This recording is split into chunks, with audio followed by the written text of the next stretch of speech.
The public is welcome to attend or view the meeting. You can either attend in person by coming to the second floor meeting room in the library, or if you cannot attend in person, a recording is made available after the meeting on the city's website. We have a public comment period. Community members are invited to address the board. Is there anyone seeking to address the board today? Seeing none, I will call the meeting to order and call the roll. Ryan? Present. Nick? Here. Mary Beth? Here. Emily? Here. Connie? Here. Laura? Here. Adam is here as well. Do I have a motion to approve the agenda as presented? I move. Moved by Connie, seconded by Emily. Second. All those in favor? Aye. Any opposed? The agenda is adopted. We move on to updates and reports, starting with the Library Foundation report. So I have 3 pages, so I'll just give you highlights. We got our first sponsor for WIP, which is Mayo Clinic. RPLF, the foundation is looking at the gift acceptance policy, and we're gonna be, the development committee is defining what a major gift is, so we can add that to our gift acceptance policy. We were very happy to participate with the Friends to honor Audrey Betcher, and those are pictures from the celebration with all of her fans there. Summer Sprouts, I'd like to thank our sponsors, Bolosky, Lasker Jewelers, Bank Mutual Bank, and Atlas Insurance. Atlas Insurance presented us with a $2,000 check for the 25-year celebration. They're calling it 25. And they've done some really awesome social media posts. So lastly, we would just like to take a moment to honor Eric Tarr and everybody that has made gifts in his honor. It's yeah, so that's my update. Does anybody have any questions? Thank you very much. Friends. I'm with Val Kalashewski with Friends, and the first thing is the results from our Rochester Fest book sale in June. We made $7,400, and that is enough to cover our pledged support for the summer playlist program. Those awesome bags that Nicole designed comes from Friends funding, and then covering most of the annual subscription fees for the Ancestry database, which library patrons can use for free with their library card as long as they are on site. Even though there's all that street construction and shall we say the parking ramps were extremely busy that weekend. We still basically did the same exact number of sales and total sales as we had done in our February sale. I mean, it was within like $20 and 5 transactions. I mean, it was unreal. Our next big sale is in October. As Brenda mentioned, Audrey Betcher was honored as a Community Excellence Award winner by ABC 6 News. So she was interviewed for a spot on TV, and then she was honored at the Rochester Fest Fairgrounds. Unfortunately, the award ceremony was exactly right when we were setting up for our Rochester Fest sale. I had 20 people in the auditorium, and a few of them took off and went, so we could have at least a few people there to show Audrey our support. But I kind of wish that I had been able to be there, but I needed to be able to direct those 20 people so they were ready for her sale. But it's not just for, she has sold personally over $150,000 of online book sales.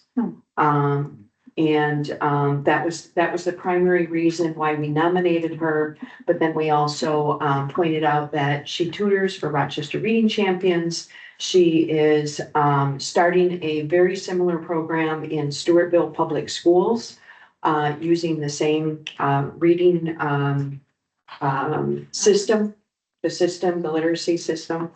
And she also supports, of course, the foundation with various donations towards their Thank you, my baby's bride today. Including, she will do, Boundary Waters trips where she fully outfits the whole trip. Wow. Including food and everything, so, she's a very, good supporter of the library, given that, she used to be the library director, but even in her retirement, she continues to support literacy and the library, so. One thing I forgot to put on the, agenda is the Friends Bookstore is having a half price sale, started today. It goes till 6 o'clock. If we get done early, you can head down there. Everything in the store and in the lobby is half price. They'll have extended hours tomorrow, 10 to 6. And Friday and Saturday will both be 10 to 4. And then the last thing I wanted to announce, Julia is, our Friends Scholarship winner. Since about 2019, the Friends have done $1,000 scholarship towards a library staff member who is continuing their secondary education. This year's winner is Julia, and she is going to be studying environmental science, writing, and leadership at UW Superior. And I just asked if she would come and so you can see who she is. She's one of our shelvers. And do you have any comments that you would like to make? I just want to say I love the library. It's such an amazing community. I'm so grateful for this scholarship. It's the perfect gift for me to continue my education and have that generosity continue with me. So thank you so much. Wonderful. Does anybody have any questions for Julia or for Friends? Thank you. Thank you. Do we have a Selco update? I believe I emailed it last month and we meet again on Tuesday. Okay. So, no. We got the email last week, right? Advocacy Committee. Who's representing the Advocacy Committee? Oh, I wasn't. I'm not on the committee, so I can. No. I can run through the Yeah. summary.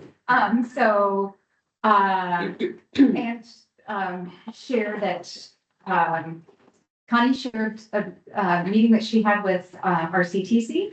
And Brenda gave a recap from the fundraising conference that she attended, and then I shared a little bit from the American Library Association, that I attended the conference.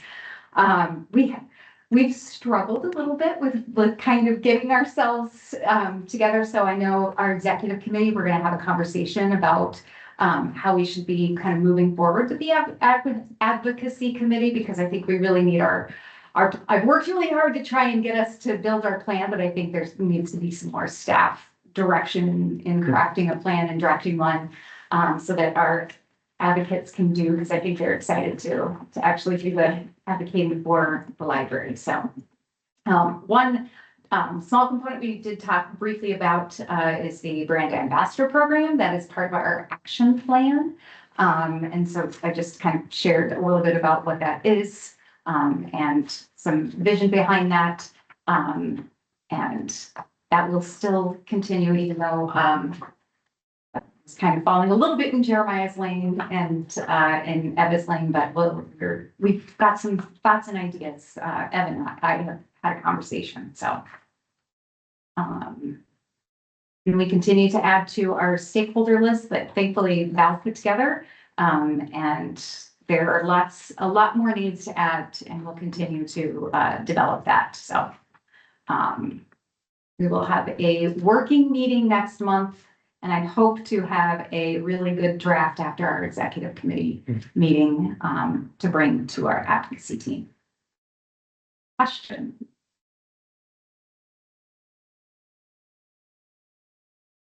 Okay. On to the consent agenda.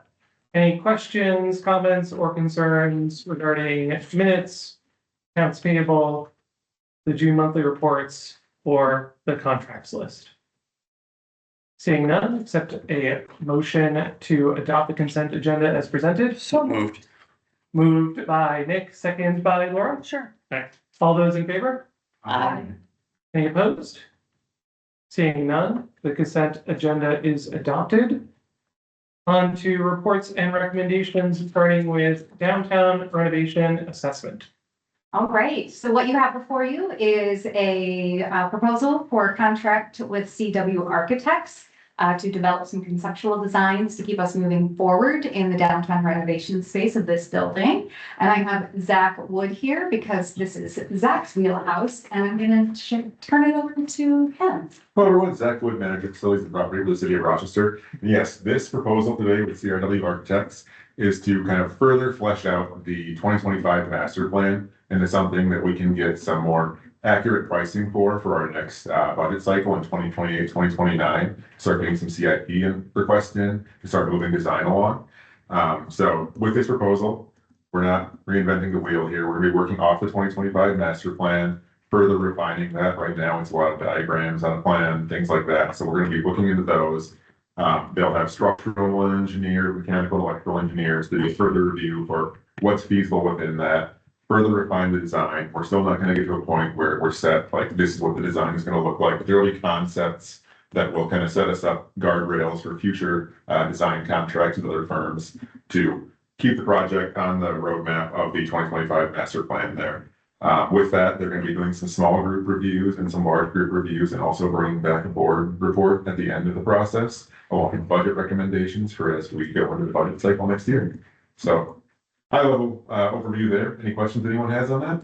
I have a question. Yeah. Has the firm done libraries before? Because we're kind of a special animal. Yeah, so, I think they have some experience. I don't know if they've done big ones, but really at this point, it's really conceptual. It's not going to be final design. It's going to be going through like a lot of the things we're looking at, like the accessibility issues. They're going to be looking at that from a code perspective and a cost perspective, talking about moving public and office spaces around.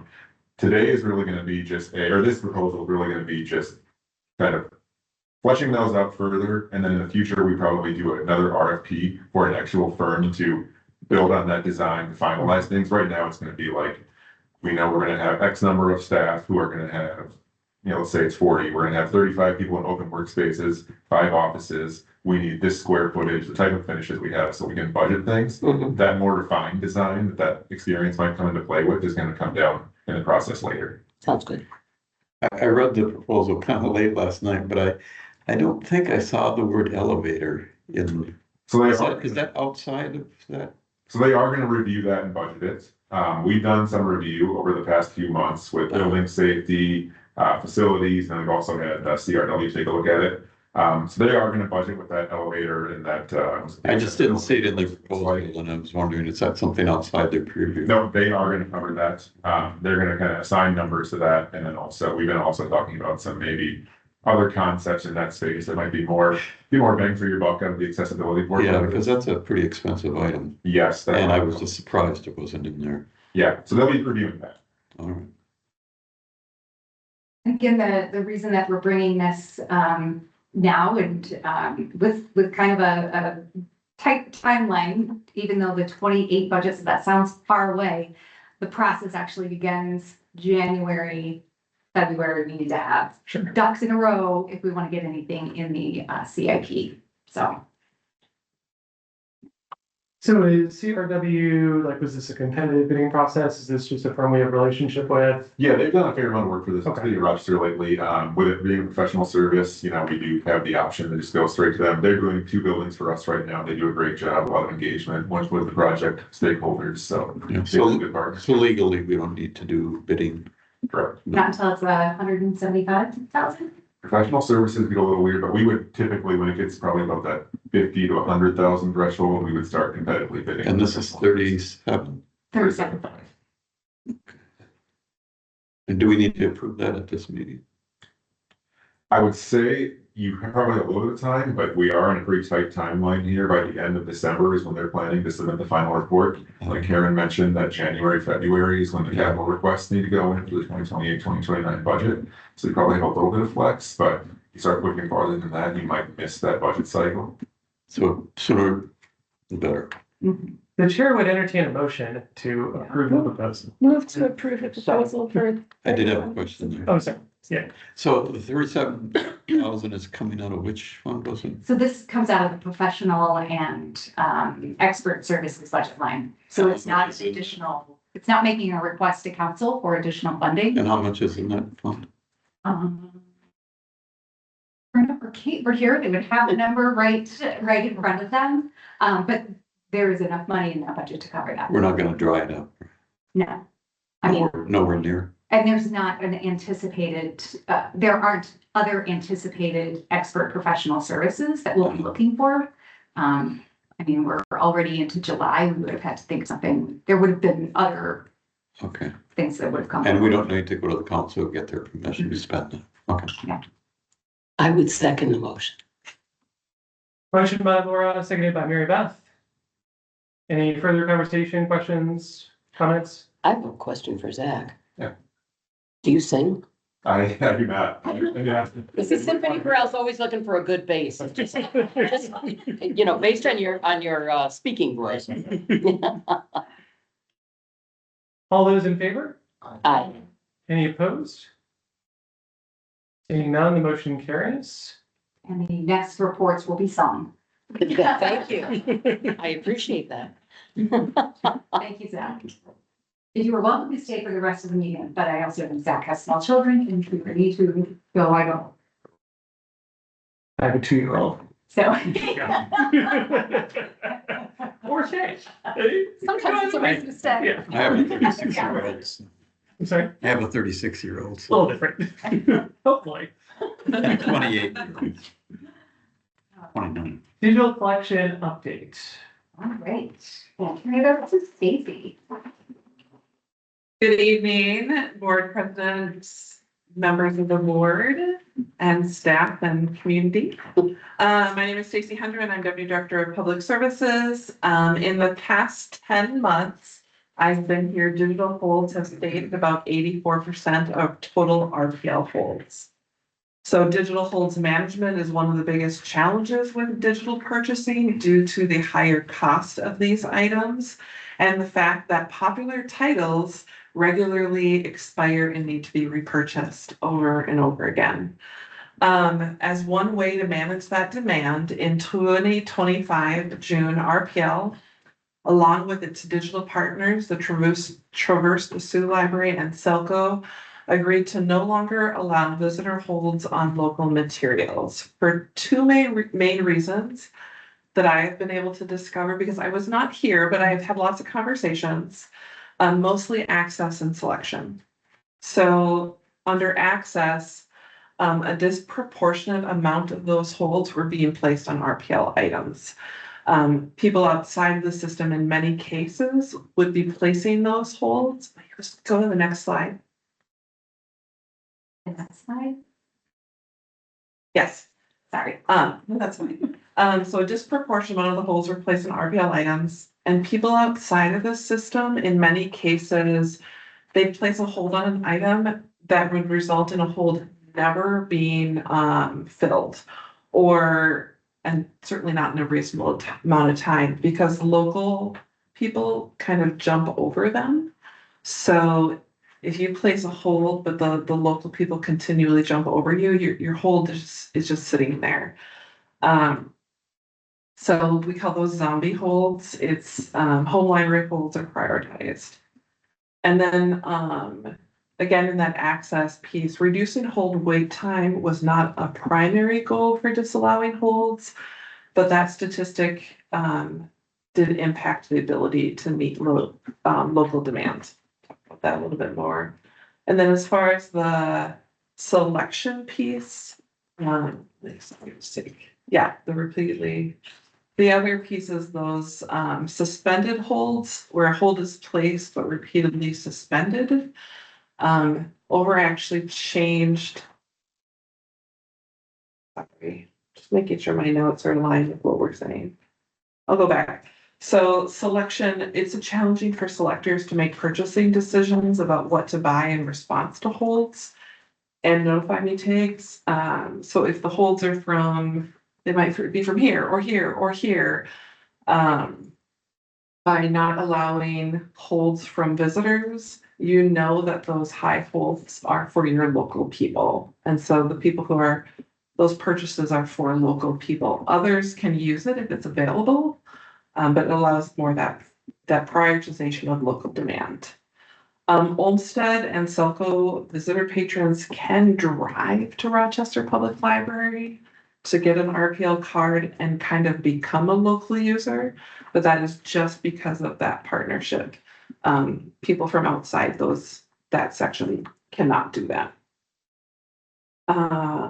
So I think jumping into some of the statistics.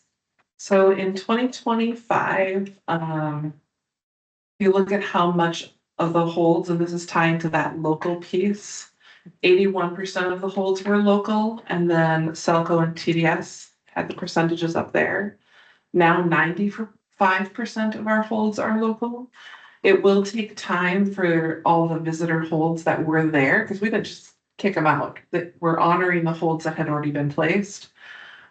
It's taking time for those to go down, but it's gone down drastically. So now 95% of our holds, Selco customers have just that 4% and 1%. So that's a big change. The statistics I have are not a perfect year, but kind of giving you some of that then and now idea. So we had in 2025, shortly before the change, we had around 50,000 total holds, and the average wait time was 80 days. And again, 19% was from other libraries. Now we have 62,000 holds, so our holds are up by 11,000 from a little over a year ago, but 95% of those are local. But we also have been able to do some different things. So that average wait time from 80 days is now only 62. I keep watching it. Every day it goes down, I celebrate. The hold wait time has fluctuated, but there has been kind of a steady decrease since November. We hit a max of 89 days in the 2024 to now.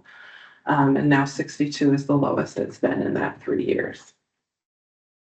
So while holds continue to grow, the percentage of visitor holds is now nearly negligible. So there's a couple different ways to interpret this data, and whether or not that holds change was a success, because we just hit the 1 year since the change for the holds. So based on the factors listed above, I would say the change is meeting the goal. Access for local patrons is still prioritized, but we're seeing those zombie holds on a much smaller scale. So what you're seeing on your hold wait list is actually more accurate. For selection, knowing that the holds numbers reflect our local community does make it easier to select, as we're no longer checking. Staff would go in and be like, okay, how many of these are Rochester patrons? Because you'd have 10 holds from 10 notify me takes from somewhere else, and do our people looking at it. One of our adult nonfiction selectors shared that he's been able to maintain a lower holds ratio this year. And holds ratio is number of holds per copy. The lower holds ratio both improves usage and patron perceptions when popular titles are released. So, and I think it was my very first board meeting where Steve told me that hold wait time was too long. So I'm very excited by, 20 days is a big deal. Yeah. Some challenges. There's still patron confusion with this transition. People that have holds that are coming in from quite a while ago, but now they can't place new holds on other library systems. Those are questions that we're answering regularly. I just see items that are available. Why can't I place holds? Once we explain it, people pretty understand. I'm just gonna interject. One of the things that we kind of have noticed though is like Stacy mentioned, anybody can come and register their card here and become a home patron and. Well, not anybody. Anybody in the Southville region can do that. Like the state. And so a lot of the phone calls initially that fiction, movies and music desks were doing when we made this change, were like, why can't I place these holds? And then when they realize they can come in here and get their RPL library card and get it registered here, then they can. So we have seen, I hypothesize, we've seen a lot of people shifting into the, because you can see the breakdown of the home holds. We've seen a big increase in both county and Selco, in both the holds and in the checkouts. So. Sorry. Keep going. The other challenge that was brought forth is that RPL patrons, many of them staff, really liked placing holds on Selco items and TDX because so many of them were placing holds on our items that their lists were a lot shorter. So now we have to wait the RPL wait time. And then holds ratios continue to be high due to the variable costs of ebooks and audiobooks, with that highest rate in fiction. Couple other things that maybe you don't care about, but throwing them out there. Overdrive changed how they calculated holds in September.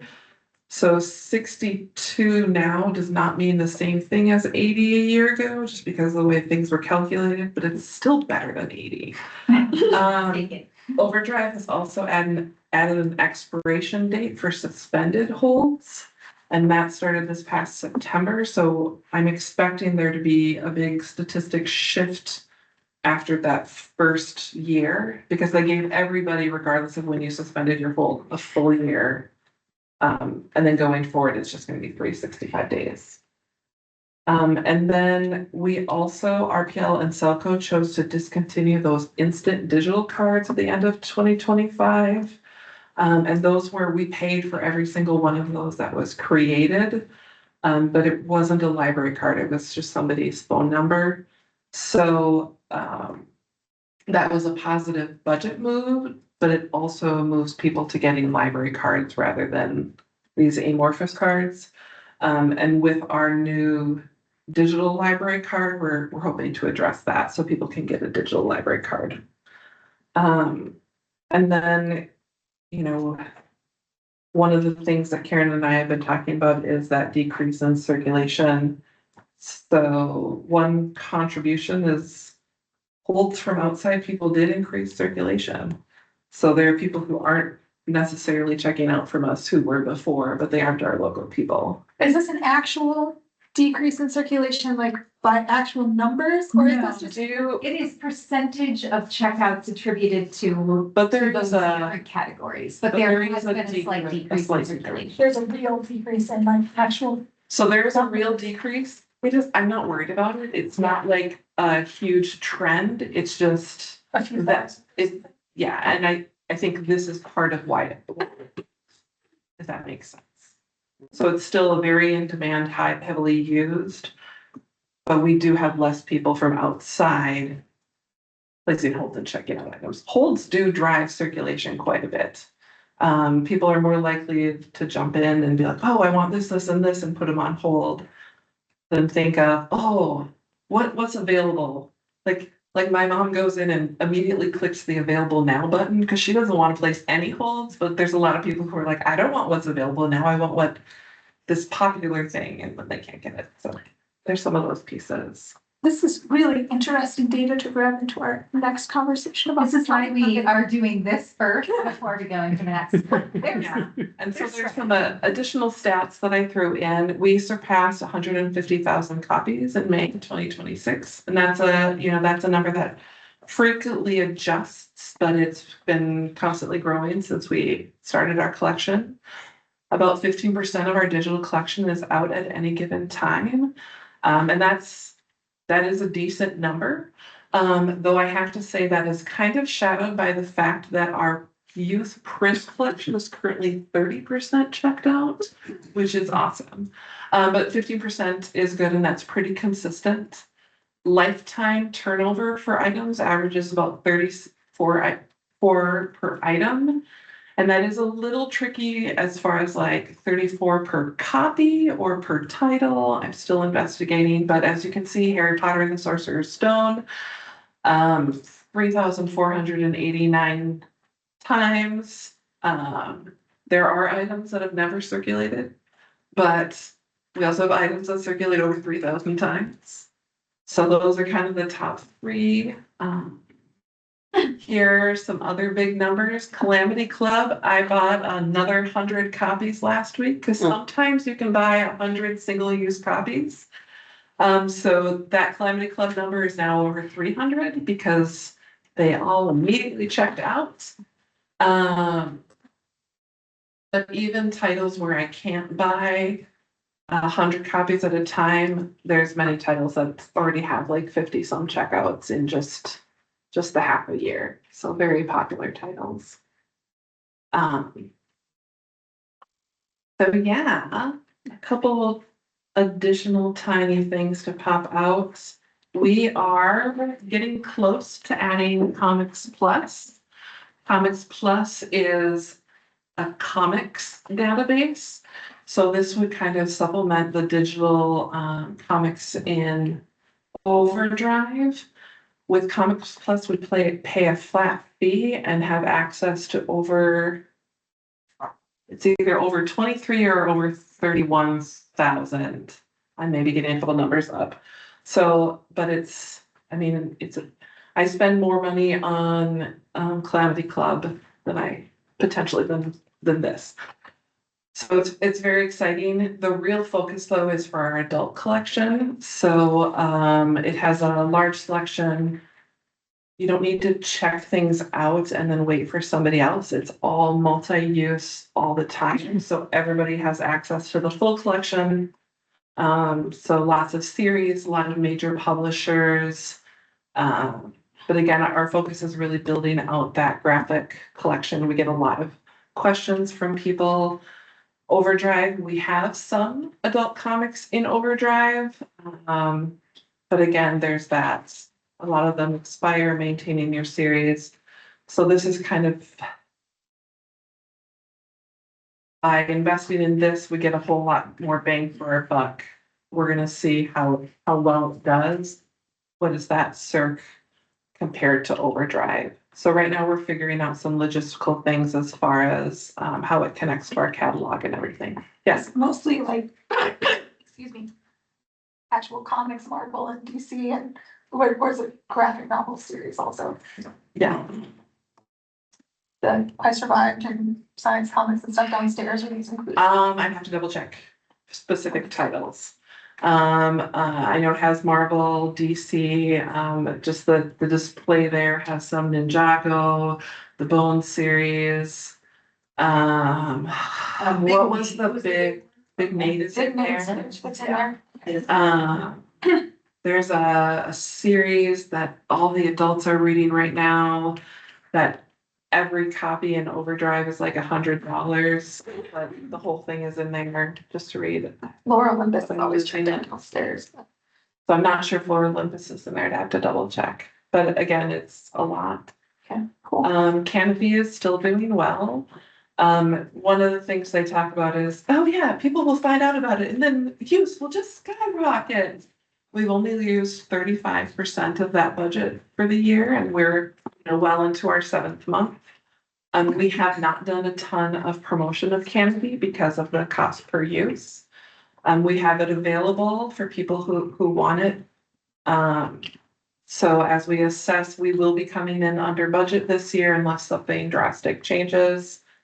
And we'll be assessing for next year, because this is a pilot year, assessing for next year, what does the budget look like within the actual collection budget rather than foundation gave us money. And do we continue at 15 tickets or do we raise and lower that? So we'll be looking at some different things, but just giving you an update on how Canopy is doing. And I watched Paperback Hero the other night with, and it was hilarious. My husband was surprised that some of the movies are more than one ticket. I was like, surprise. So I got a question for you about the holds. Do you find a lot of people are keeping the books or their, materials to the their maximum time allotted, or a lot of them returning it, you know, something they're done, bad, and goes back and stuff? I think it's both.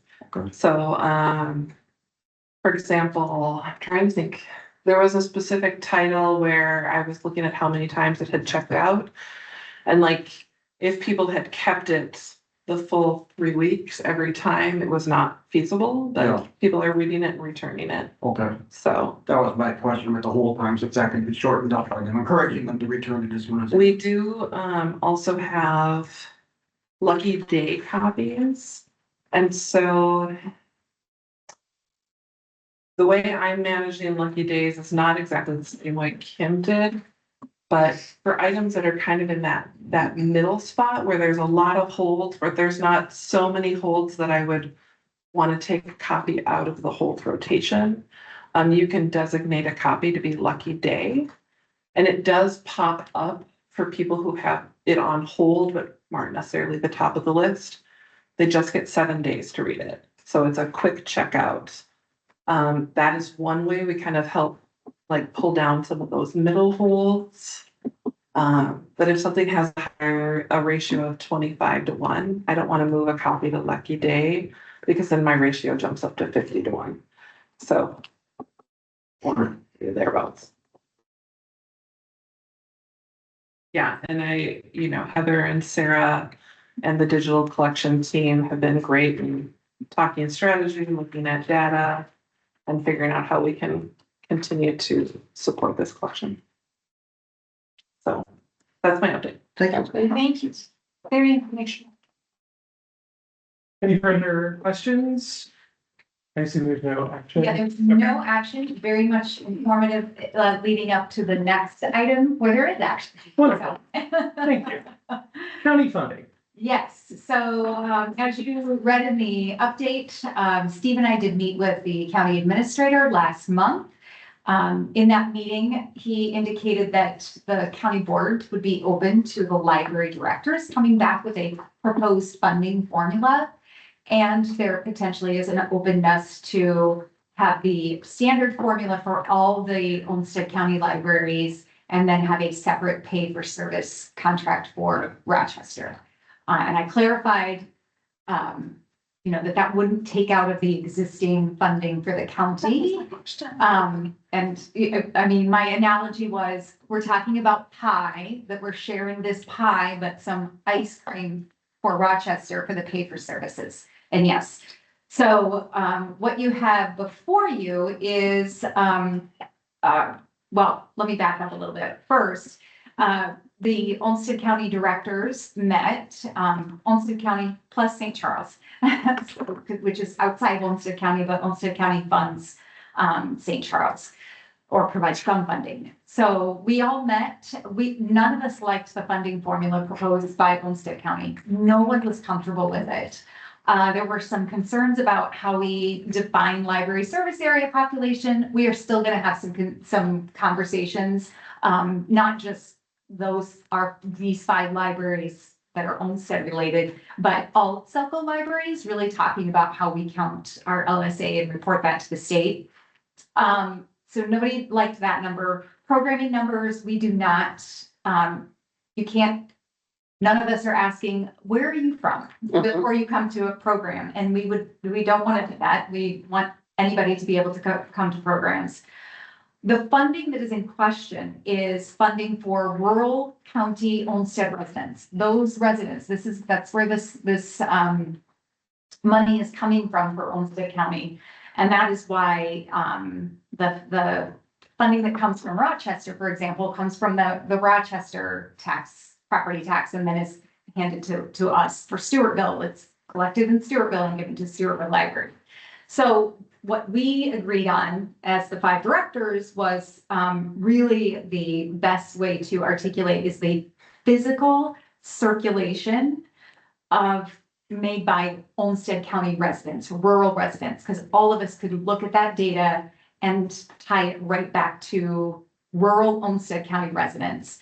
And then adding up all of those numbers and looking at that circulation and the percentage of the circulation. So for the allocation, the number that with that formula, we all shared that with Krista. We all shared our numbers, and Krista from Selco created the formula for us. And so this is what the directors are proposing for dividing up that 1% of the levy from Olmsted County each year. As you can see, there is a loss. We are the only library that takes a loss. However, when we get to the second part, the ice cream part of the formula or the agreement or funding conversation, when you add the $2 amounts together, it actually is equivalent to more than what we would have received in the former Olmsted County funding agreement from 2010 that was ended in June. So we're being very honest with this, because this funding formula is what all libraries offer. And the extra payment for service is the above and beyond that we provide. So we really sat down and looked at things that can be articulated, because these are where the cuts would happen if Olmsted County funding is changed. So we took overdrive Libby circulation that is rural, and we took the additional costs just for the staffing for paying those invoices, and then the additional part of the or the percentage of the circulation that we know is just rural Olmsted County. So if 9.8% rural Olmsted County, and we multiplied that by the total cost for the overdrive content, and that's how we came up with the $54,000 number. Again, tying it directly back to those Olmsted rural county users. And then for canopy circulation, same thing. Right now, it is different from overdrive. Canopy is only available for City of Rochester residents and rural Olmsted County residents. So if you are a Stewartville resident, you cannot use Canopy. That's different than how we have overdrive set up. Anybody in Selco can come and register their card, be a home user.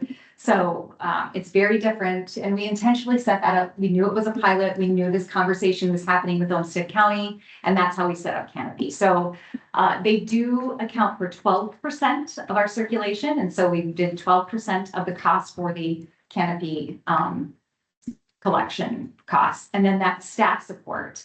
So the amount of time it takes to do the invoices that are tied to the 54,000 and the 2,700 of that staff time that Amy and Mayo can tell you that it takes a lot to enter all of those invoices, and there's a lot of staff time. So that's how we came up with the digital services component of the payment for services.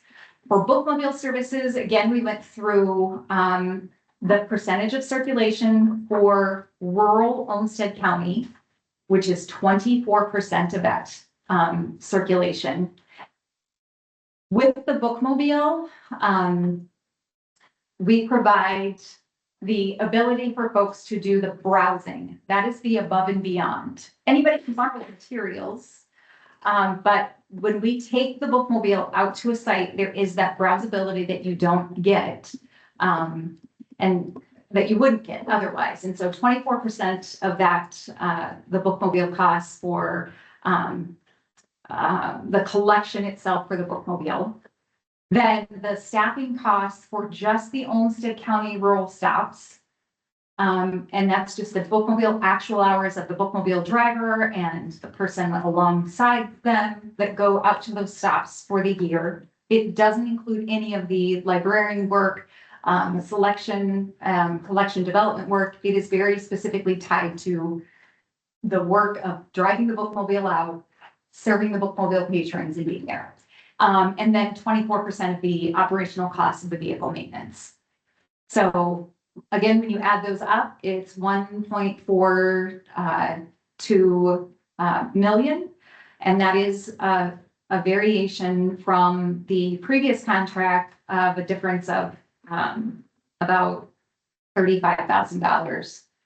So what I'm looking for the board tonight is your questions or comments, and then action so that we can pass this on to Olmsted County Board of Commissioners, who are hosting their next budget conversation at the end of July at their budget retreat. I've got one question here that probably isn't, well, maybe it's relevant, I don't know, but what's to stop a person from sharing that they live in Rochester, but that person lives out in Stewartville, or they live down in, it's another Soco area, but they can't access Canopy? What's to stop me from sharing my credentials? I mean, is it tied to an IP address to where if they're outside the area? It's tied to your address. So when you come in to apply for a library card, we Right. are asking for, your proof of address. Yep. And that's what makes you, in the board report, you'll actually see those broken out as a city of Yep. Rochester cardholder. You'll see that as a county cardholder, county reciprocal. So county reciprocal is Stewartville, Pine Island, Chatfield folks. Right? So, Doing this right. So that data is there. And so Canopy, the way it authenticates based on that, that code that's in your account that says, for me, for example, it's City of Rochester resident, and it sees that code in so if I live in Spring Valley, I could borrow your credentials and stream it, no problem, even though I don't live in that area. That's what I'm just kind of getting at. Can people, yeah, I mean, are they tying into IP address when they log in? So, if because I got a buddy who's out in South Dakota, for instance, his library system doesn't allow for half of what we allow. So I said, well, here, take my stuff, log in, use it. I haven't done it, but I'm saying the potential is there. That's what I'm wondering, how many people are using a service under somebody else's name outside the area? We don't have it, I don't know that. Cause you can take your card anywhere and like if you go on a road trip, you can take it across the country and log in the whole way. Same with, you could check out materials, physical materials from our shelves, drive up to your, go across the country or go Definitely we're outside. listening to audiobooks from here in Colorado, for sure. Yeah, but even if you had like your physical books and you took them to your grandma in Yeah. Seattle and let your grandma read that book that you check, like there is that ability exists as well, but They were yes. physical audiobooks. But I'm Yes, saying, if we're trying to restrict the canopy to local, to keep that, yeah, no, that would be the issue that I have with other people using it, sharing credentials, and now we've got a problem. Canopy only has 15 tickets. So I would say, if you as a local resident decide that the way you want to use your 15 tickets, because that's all you Yeah. get, is by letting your buddy watch those 15 tickets, that is my local user making that decision.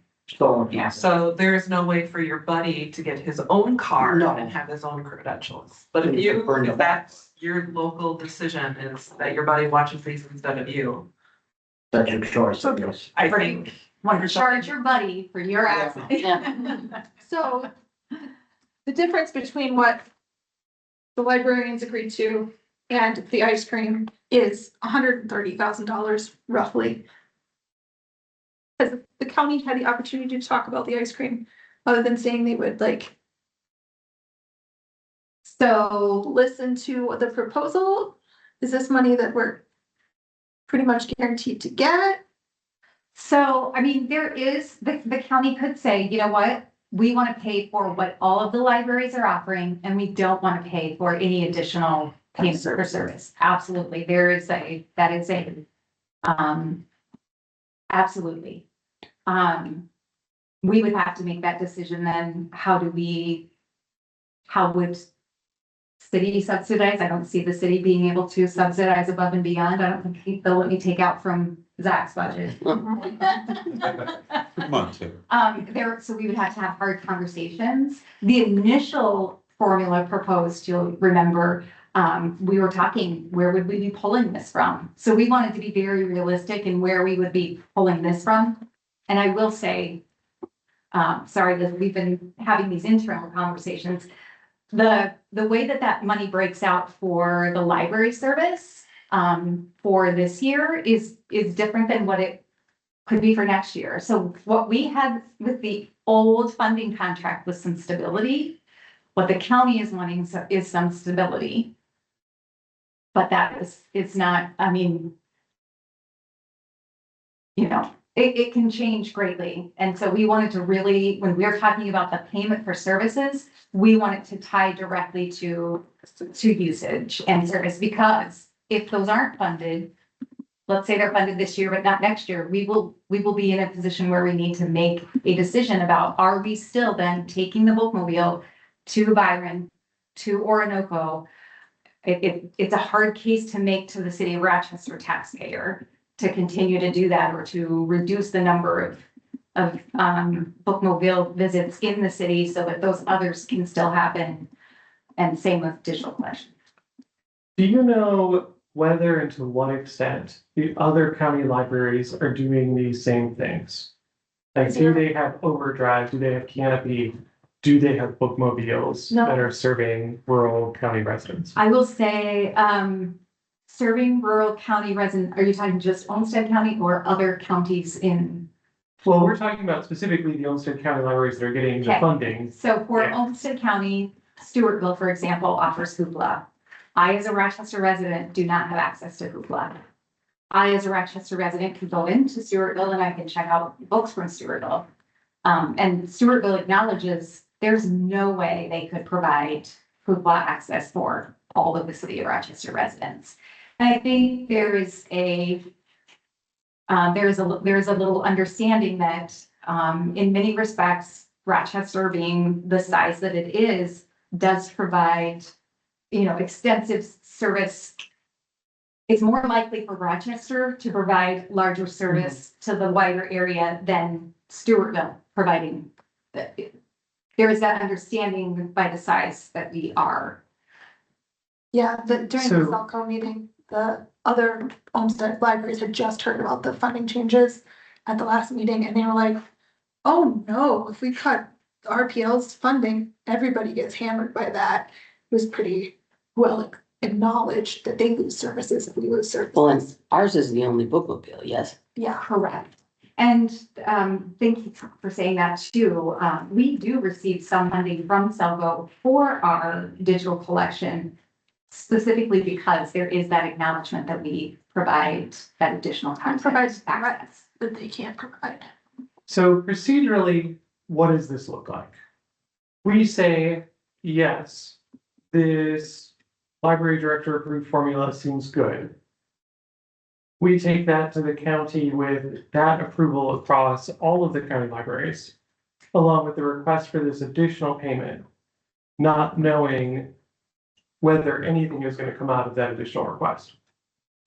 Right. Sounds good. Currently, what we have is no contract with Olmsted County. They have officially ended their contract. So procedurally, what it looks like is, with your support, this does go to the county board. And in the county board conversations, they talk about how we are revamping our contract.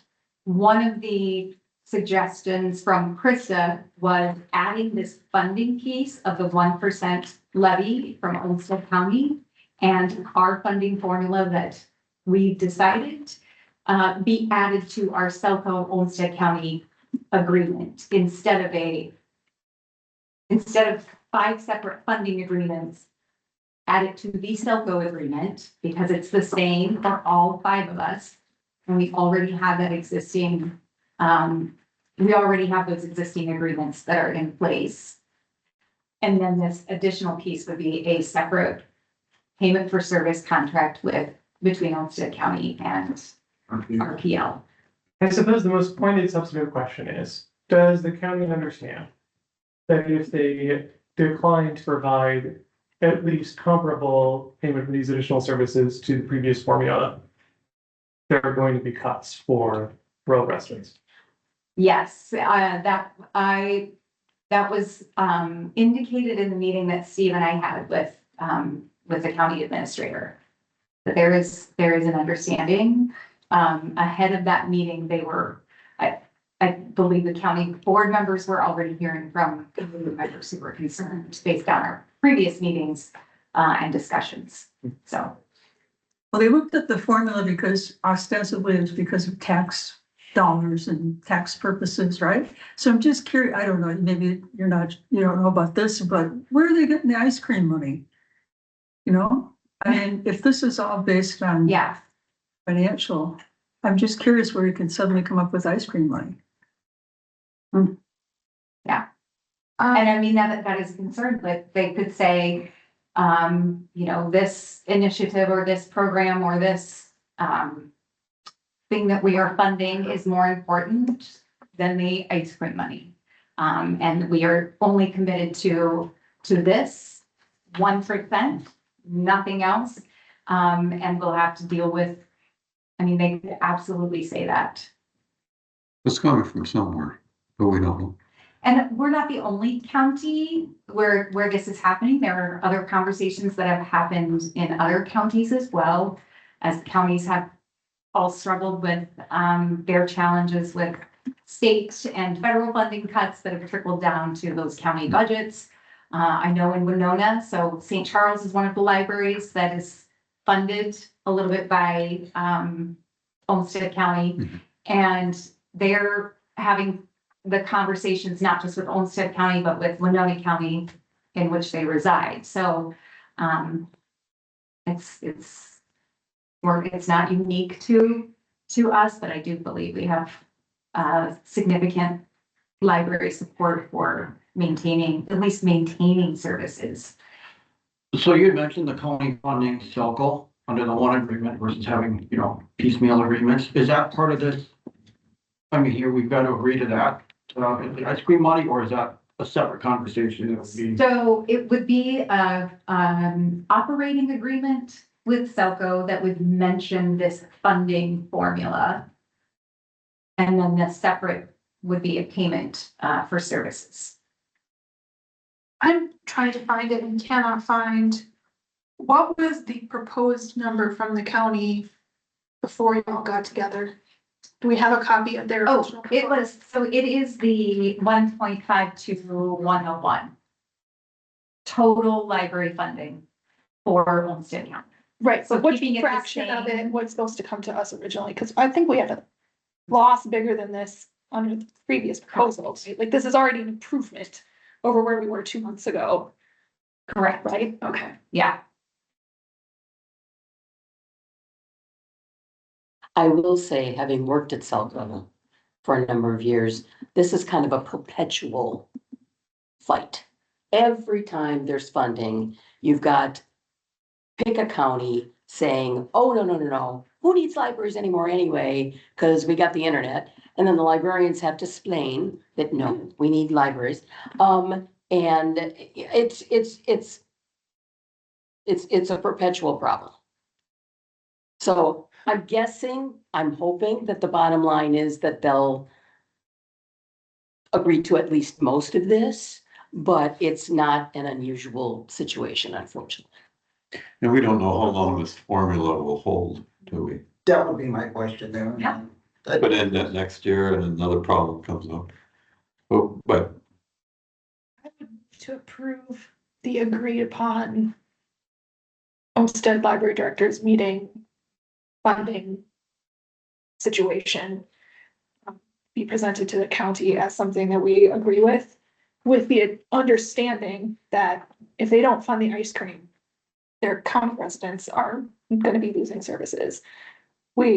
Their previous proposal was worse. This is already improvement for us. It kind of is what it is, you know? What's your recommendation? Do you think there's room for something better, or is this, we should take it and see if we can make it work? This is better. This is better than what we would have been funded. So had we been on our contract, we would be at 1.392. And this would be 1.427. I am acknowledging in a public meeting that, yes, I understand that this is more than what would have been funded from the county contract. I contend that our Olmsted County residents are getting, based on the usage numbers and the increase specifically in the digital collection usage and our ongoing bookmobile stops and support out in the county, that it's been a really good deal for the county. And that if we want to be able to continue to provide additional services above and beyond what other Olmsted County libraries are doing, then this is the fair proposal. So just so I'm clear, then we would have to agree then to them funding Selco or Selco. Not funding Selco. I want to clarify that their money doesn't go to Selco because we are federated and not consolidated. Selco receives different Yeah. funding that is distributed differently, but their funding, the funding is given to those libraries. So it does go not directly to Selco and then divvied out. It's just Selco assisting us in that formula and sharing what the bills are. You know, an objective third party running the formula similar to how they do for some of the other counties. I found it. You sent me the Excel spreadsheet that the county originally proposed. Pretend the ice cream doesn't exist and just look at the pie. They would have cut our budget by $42,000 and instead we're only gonna cut it by 24. Like, we're ahead to $18,000 based off of what the library directors agreed to. Because they're only gonna give out 1.5 million, period. For the standard library. Yeah, for the standard library services, we're better off doing what the library directors proposed, even if we don't get any ice cream, than letting the county make this decision. Especially since they were basing it off of invisible numbers. I would second the motion. Can you restate the motion? Not even. I recommend going to the county and saying we would rather go with what the library directors proposed than what you guys had originally come up with. And your second? Yes. So we have a motion by Laura, second by Mary Beth. Any further discussion? All in favor? I, Any opposed? Seeing none, the motion carries. Any informational items? Question and answer? Where are we with the teen council? The application is now live until August 9th. We've had 7 applicants so far. Oh, I got it. So we'll actually have a council in place by when? It will be, you should have a rep at your August meeting. Any, Don't understand that, but September. How's the bookmobile at the History Center doing? How's the turnout usage, et cetera? So, the bookmobile,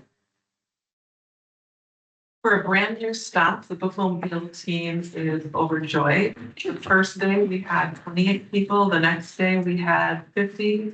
It is currently one of our it's in the top 10 for busiest stops right now. I see they've been doing a lot of promoting on their Facebook page. It is really beneficial to have the History Center as a partner who's excited we're there. Yeah. Because they're promoting it as well as us. But we are seeing the people who are coming to that are those neighborhood people. We're getting a lot of people from that area who are excited to have the bookmobile close. cool. Chair, would entertain a motion to adjourn? My motion. Moved by Ryan, Second. second by Laura. All in favor? Aye. The meeting is adjourned. I have never understood the motion to adjourn, because I can't imagine people going, no. I-